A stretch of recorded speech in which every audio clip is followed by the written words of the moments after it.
Il y a beaucoup de gens qui vivent ici. MP4 Production, très bien. Banda Moussalanae. Alors, MP4 Production, à travers un FO Perso. Alors, ce n'est pas dire que non. Quand je dis que non, je travaille à mon effort personnel. Et lui, que non, na lingite batumsu baya ko support. Non.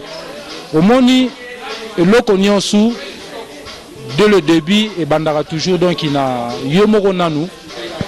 Il faut. Neti ou sentir neti impifo azana idéologie on a azana ki a un to kangani to ça ma solo na ndenge ke ekendela na ba marque wana bo salinzi yo zana kiso kanga impifo ba mise miso ebele ba lobela moni ba faible ba toujours na moi raison à avouer chant oyo à support yango à dalo yango so abetika MP fort MP4 production à mon chant en sombango. Merci beaucoup.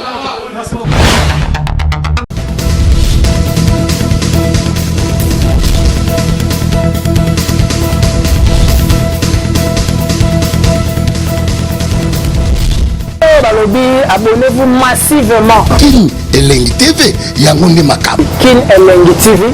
Yannick Wenge, Yonde Makam. Yemotema yoma banzo nangai. Très bientôt Yannick Wenge. Yannick Wenge. Merci beaucoup, mesdames, demoiselles et messieurs, amis fidèles téléspectateurs de la 3xW.Kinelengi Télévision. Merci pour votre fidélité. Vous êtes nombreux partout dans le monde en train de nous suivre à travers cette émission. Art à la ligne est présenté par le vôtre Yannick Wenge. Mesdames, demoiselles et messieurs, nous sommes ici à Johannesburg pour le compte de cette émission. Maintenant, le compte il y a MP4 Production. Maxi Single Otiko Bima, les deux sur la sortie officielle. Il y a Simounier. On va parler sur ça dans 4 émissions parce que tu as les émissions, pour la sortie officielle, il y a Maxi Single, il y a Cacherel, artiste Obama, moi, et Loro Betami. En tout cas, on a Zara, la foule ici, partout. Dans tout cas, il mange au bêta. Donc, tu as Mbabino, tout ça, dans Obama, artiste, dans Cacherel, puis dans MP4, les grands producteurs, d'être solo là. Par rapport à single maxi single Otiko Bima to ba na producteur tout na producteur après to banda les gars producteurs Impifo. Bonjour, bonne santé. Ouais, bonjour les journalistes Yannick. Santé totalement vraiment bien. J'espère Bino pe boza pena bien grâce à Nzambe. Alors justement quand on est au Loba. Alors pour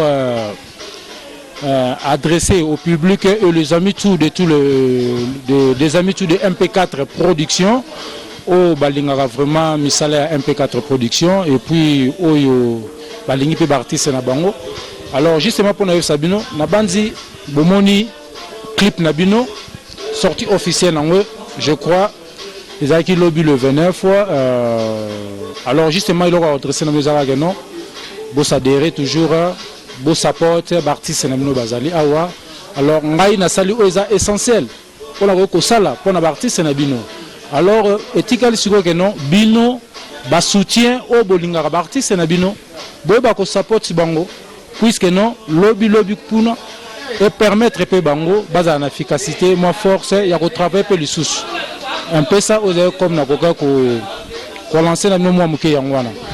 Alors, tout le monde maxi single bimi na bato ebele ba talango baza partout dans le monde entier ba moni maxi single o bimi za Simonier effort nino sali to moni ba balati kitoko déjà exactement na façon professionnelle quoi donc bato on a déjà la kacho bato on a déjà façon professionnelle effort nini est-ce que mutu mo pesa na simana to za kana makasi ya MPFO de asala ba mama.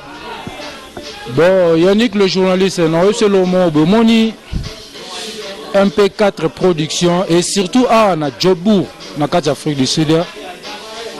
Il y a beaucoup de gens qui vivent ici. MP4 Production, très bien. Banda Moussalanae. Alors, MP4 Production à travers un FO Perso. Alors, ce n'est pas dire que non. Quand je dis que non, je travaille à mon effort personnel. Et lui, que non. Na lingite batumsu baya ko support non au moni l'okonyon sous dès le début et bandara toujours donc il a yomoro nanou il faut que travailler au sein de œuvre après avoir fini de faire tes œuvres et que pousser si que non naba bande comme sous o bazoko landa biso o ba linga pe misala ya ba production musique non bakoya bako contacter non MP4 production c'est bien na ba activité no bani alors na sepeli tous à collaborer tout travailler non na ko boya te mais à condition on a kosenga na bandi public oyo kanga très bien au moni na vie nalinga penate que non kozala égoïste. J'aime beaucoup collaborer avec les gens qui sont sérieux et puis de savoir ce qu'il est d'entre eux de faire. Parce que tu vois, dans le monde musical, tout d'abord, les artistes sont comme des bébés. Tu vois, on dit que na biso to botara oyo, o c'est loko boye, akoyo quand on minute na mais comment ils en moment musuwe, azo répéter sous la bêtise yana. Alors faut boyer baka ndengeni boko ko encadrer ba artiste na bino. Artiste bon au monde de lo Yannick na ko epselo mo boye, il y a beaucoup de gens balobaka non oh non ba artiste miyibi lokoso bali ko senga non faut to comprendre ka musala nyonsu ezana ndenge nango ko kolela ba pe ba artiste non non baba été hein ngai MP4 production yo ibsanga Yannick et c'est nga millionnaire naza millionnaire te ozomona eza juste maka que non koyeba eloko ni nazo sala hein et puis elom suna otasa na bandeko musala au MP4 zo sala na question Yannick opposé ngai MP4 il travaille seul naza na mutu moko to aza sima na ngai. Peut-être il y aura beaucoup de gens sur Bakoko comme ça que non, un P4 parce que les gens disent comme ça, hein, tu vois les gens quand même tu évolues le hein, ma banine comme belé quoi non, qui si frappeur Moyibi en fait selon tous nos frappeurs on qui c'est aux niveau bien habillé. Un P4 production tout d'abord et local bosso. Merci beaucoup Yannick n'a point soulevé. Alors nako yebiso boye MP4 production, il n'est pas frappeur. MP4 production, c'est un monsieur qui travaille dans une société. Je travaille dans une société, Nazo Salamusala Nangai, on me paye mon argent de salaire. Alors, Nazo Salela Ozamutu Nangai, vision Nangai, comment je peux faire, comment je peux évoluer dans ma vie. Alors, le lot on a un monde de production, et puis Nabanyango le loté.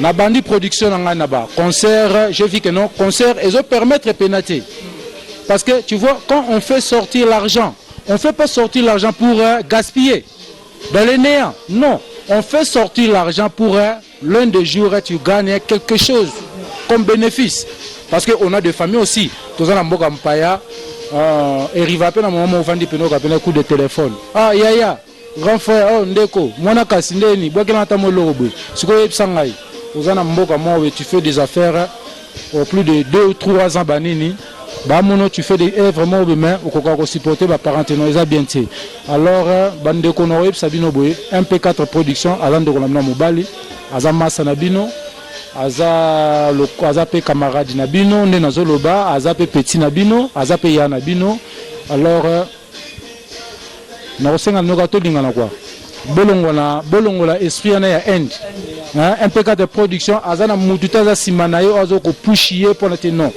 et faut perso yanga moko na force na ngamoko bonzambe na toujours hala haina ina buda je travaille c'est que OK, merci beaucoup mesdames, mesdemoiselles et messieurs, comprenez vraiment c'était là le producteur MP4 à la carte à Johannesburg à lobby donc ça dit tout ce qu'on aime jalousie ça dit tout ça vraiment malamu faut qu'on féliciter babilo raboeza nonté je suis avec l'artiste Obama boni santé ah qui mezali dans Nzambe Yannick Simoni expliquez-le la congolais pour voir partout bon Simoni ezana munoko mboka ya Zulu ya South Africa ah Simoni lingo lobaki to za moko tout ça papa moko maman moko tout ça ensemble tout ça moko papa moko maman moko comprendre tout ça na moko tout ça tout misa en tout longola donc tout longola ba tribalisme tout longola ba racisme comprendre tout ça na moko tu la message ba to la image to ba ta la message no ko pesa bon message ya la carte ya Martin Singelo message est très important et puis il est très simple pour la montagnon surtout à comprendre en gros. Et ça qui est tout longola ba n, tout longola motema mabe, tout lingana, on comprend. Denzembo oyo titre nango c'est que bit ya nzembo oyo mobimba za donc tout lingana vraiment nzembo oyo. Vous n'avez pas battu sur moi liloba moi quelques messages pour na kende pas Kacharal. Na ningi na soulever mon point moi moké pour na artiste Nabino Obama na ndenge otune question Simoni. Alors pour bien vous éclaircir concernant Simoni. Alors au moni Simoni en anglais biso to ben en love story, live story. Donc live story c'est quoi? Donc vie à Moutou, histoire ya Moutou, il y a vie à Moutou quoi.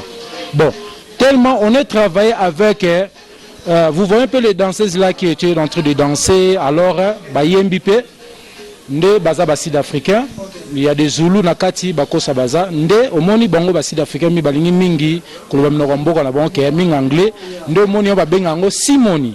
Mais Simoni, live story, Eza Eloko Moko. Alors, en bref, cela veut dire quoi non? Signification, il y a Marxi Singer Cézanini, Tolingana. Aimez-nous les uns des autres. Et c'est pour cela que vous avez vu très bien, dès le début, l'artiste Obama a bien chanté, a bien rappé. On est dans le monde des jaloux. Tu comprends? On est dans le monde des jaloux. Et puis j'espère, ça au bien à toi, monsieur le journaliste, soyez bien, monde à le lot. Bolingozala nango souté. Ozomona lelo atayo nongo zabo na ko kabelo lelo na pesio na peso mais jumo sona za nango te au finga nongai. Bon, na lobité que lui ngai les grands producteurs. Non, donc justement na soulever ka point moko donc o ezara pas na biso batu. Tu vois? Alors c'est ça. Et puis le leader Kacherel aussi a chanté. En tout cas na habité en tout cas bandeko bozolanda biso na mito na Sabino. Surtout notre communauté congolaise. Tout le un peu moins de changement et ça là vraiment pour la biso. Hein? Bitumbate, hein? L'argent c'est rien. Hein? Yannick. Merci beaucoup. Yango ba combattre ngai pour na mambwana kaka. To tika mita mabe shika zolo na jobu ayebi toke pa leader to sola tu quoi excusez moi shika na posa na makoto na sola na leader Kacherel leader bon c'est très kitoko na grâce à Dieu quoi. Babi on est ensemble, babi tous ensemble, Simoni, ozo kangana micho, babi écoute partout, et l'autre bimika lelo sur lobby awa, balobi impact, c'est que ça niveau. Si mais on kisi, Maxi Singelo yo to nini, MP4 za mo ablo na mo boza na ngo to. Bon, c'est que ça boulot hein, vous allez comprendre. Taba professionnel ba kutani, ba salarié lo mo gi pro quoi. Ils allaient nengona donc bato ba ebi musala so bakutani ba saelo mo bien po ba maele bien za wana talaka na mona na Congo na émission mo bo ya ba Congo ga wana ya jona ni komboni za nani papimbo maloba ke mutamaele na mutamaele so bakutani ba sala ba sa maele mo zo bana zo ba peso bakutani ba sa buzo ba c'est ça. Donc il s'écrit aussi en moi. Kacherel maele MP4 maele do ba sali maele mo des fois tu wana bina ba pro comment ba tuna pourquoi bo kimika kana bana basi banzela bo kimika ba sud africain pour ni bozo ba congolais te ezaki selon nzemno zo senga to bolinga bo mixer premièrement parlant pratiquement parlant quoi les tous aïna na moi ba mominde to kalikila ki moni so zo sale longo no faut pas calculer ba temps tous aïna moi ba basi en plus ba mère faut respecter bango trop. Moi, selon culture africain, moi, s'il faut respecter dans le sens nil, pour bisutu et bien, sans moi, si naissance est à la terre, surtout ça, baya soukandé, bah comment va péder, c'est que ceux qui peuvent pas momi bazana, au moins on a que non, fécondation et vous allez toujours, tout ça pour avancer. Alors, magambuno c'est tout ça la photo sociale ba momi, pour ba momi ba fleur à liboso ba portara plus, na mamba baya. Prévenez que mon abavé ou pas au batikala pena ba système wana vous comprenez ba se retrouver na nini na kacha o bato ba tala émission oyo ba tala vie ba tala banzembu oyo ba tala ngo Simoni ba se retrouver ngo nani ako se retrouver est ba ezana ba critère ngo tout muta malade ako se retrouver muta choc ya bolongo ako se retrouver muta azana ba problème ako se retrouver tous na place moko muta ako se retrouver moni quand on parle de love quand on parle de love, tout d'abord, c'est le Mogo, ils sont accrédités par. Vous comprenez? Pour MPFO, avant, ils ont idéologie à la bord, ils ont nous love. Ils ont involved dans la première place. Vous comprenez? Secondly, nous tous aboués, donc, si vous vivez sans love, ils vont sentir que vous vivez dans Tikaka. Vous comprenez? Ceux qui sont Simonier, Tolingana, ils ont la cause. Vous comprenez que les Congolais ils ont la Congo, tu parler sur Moukilimo, mon ibisole, tu as largué plan, tu as largué des bords, il y a un monde entier. Pour tout ce temps, l'Amérique qui peut, problème, on est s'opposer. Donc ils ont partout. Nous avons pas. Si tu as tout le monde, tout ça, la maman a belé na batamoko. Ce qu'on attend, on a côté, monsieur Tokenda, tout le monde avait la réalité, la vérité, monsieur oh Isali, monde n'a découvert. Au début, tu vas moi qui dit bah. Alors tu faut me mabango close na situation. Vous comprenez? Merci beaucoup. Pesa message pour tout le monde, toujours en sous pas producteur parce que y a même ta mise le rôle là, makamboze pas naie. Donc pesa message la bande ko la biso, bande ko ba bi kacherel, bande ko ba linga pe kacherel parce que yo ba si d'Afrique ba linga mingi, ba congolais ba lela fort malgré au mi pesa ba congolais te ba bi yo mi pesa vraiment ba congolais te. Mon message mo bo na bande ko ba melomano ba linga musique kacherel.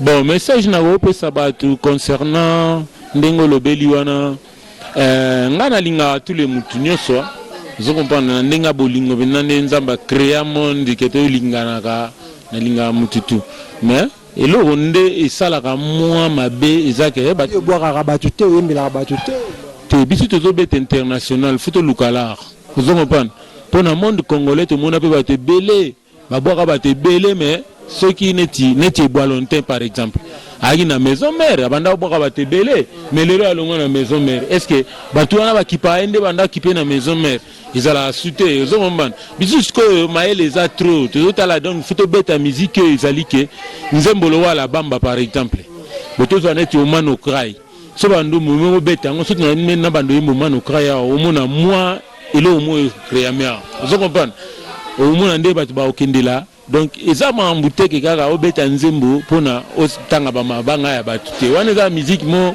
o ngai na benga ngo ils sont indigènes ils ont pona groupe moko indigénerie o ego sepela na musique wana mais quand on parle de musique o ezali ke ego tika na ba siècle la siècle des siècles vous comprenez nzembo lo wa malaika esalima na nini mais ti lelo yo so boko beta ngo place mo ne beta danger.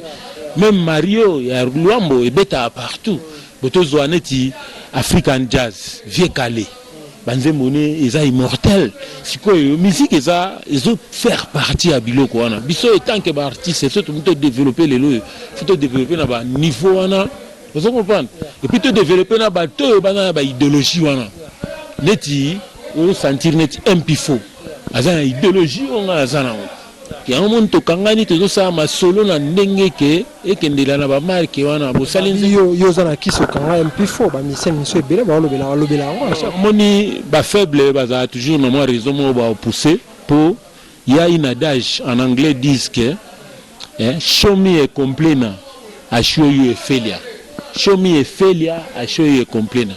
Na si le truc anglais ko expliquer bango ezani na lobby. Exemple d'or azo complainer ezani.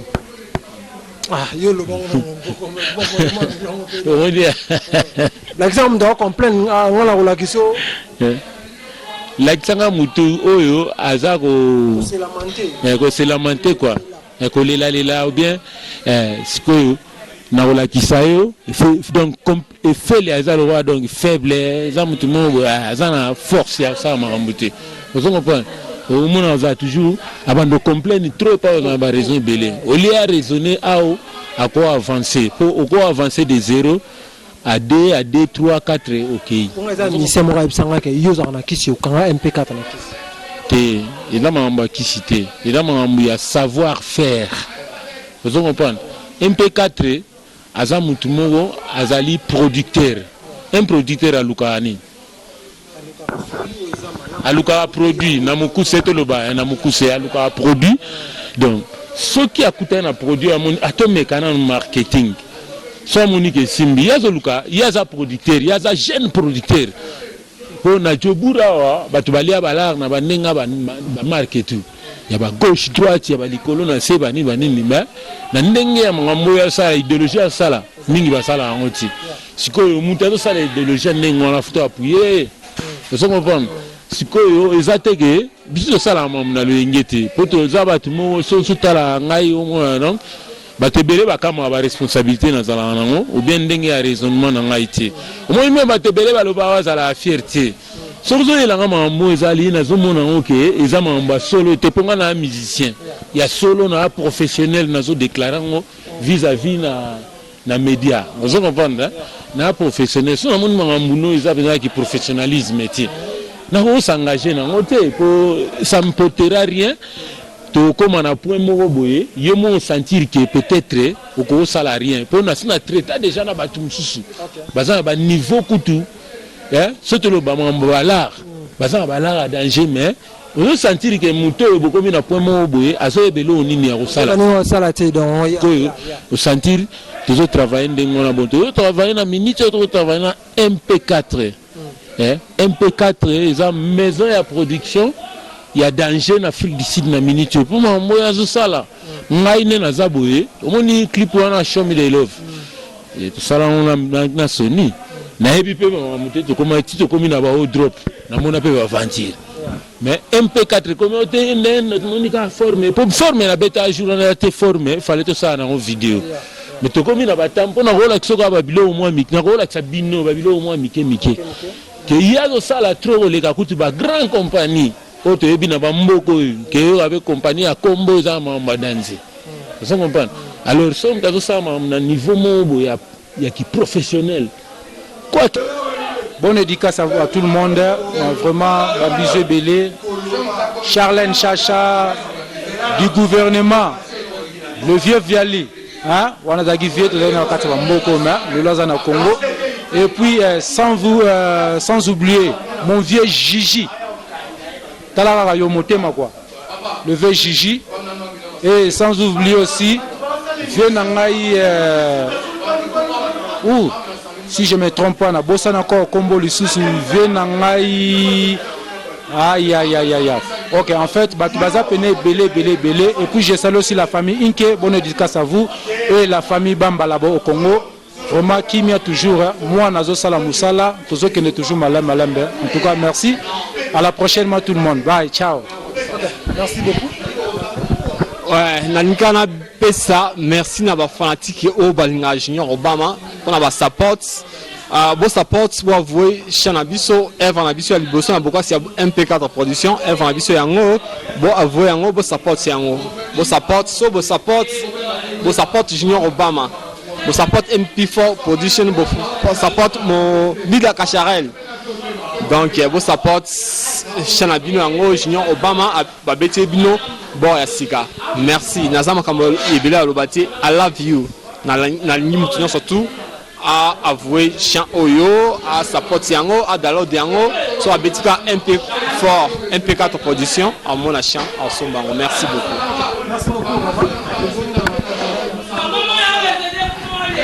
Ouais, merci beaucoup à tout le monde, merci te remercier tout le monde. Vous êtes belé dans la carte de Djobour, vous êtes trop dans la cocate. En tout cas, la bande de Djobour, tout on a vivre émission.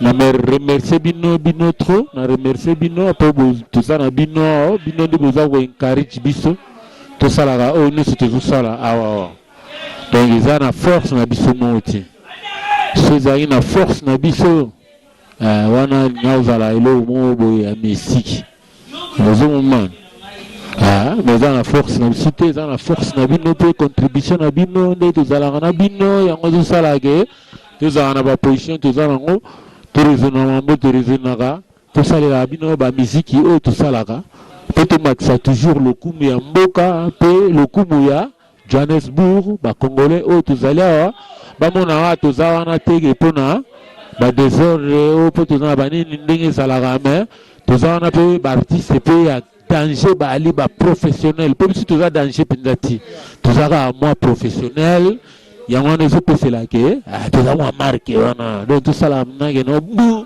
bino moyo bina kini bo sentir po kuna pe botala ba bor na biso boyebi po bor to zo legana na niveau interne ils ala pe na comme pe bor to sali awawa kala mingi te ezoya e legana bino mo be bo na ba couleur ba image ba marque o teleli alors wana no sope ça pour na courage ya bana jubekele ne bozo tela biso poa Yannick yo mo boza wana na kata bilili en tout cas be to pesi merci makasi po osali musala oye batutu bamoni ba revivre oya okota revivre. Merci beaucoup, merci à tout le monde, bye. Okay, merci beaucoup mesdames, mesdemoiselles et messieurs, c'était pour moi un grand plaisir de recevoir pour vous artistes et musiciens avec les producteurs MP4. Mesdames, mesdemoiselles et messieurs, c'était pour moi un grand plaisir. Balobi, Maxi Singh Simouni, c'est-à-dire on est ensemble. Merci beaucoup. D'ici là, portez-vous bien avec l'espoir de vous retrouver au prochain numéro. Ciao. Merci.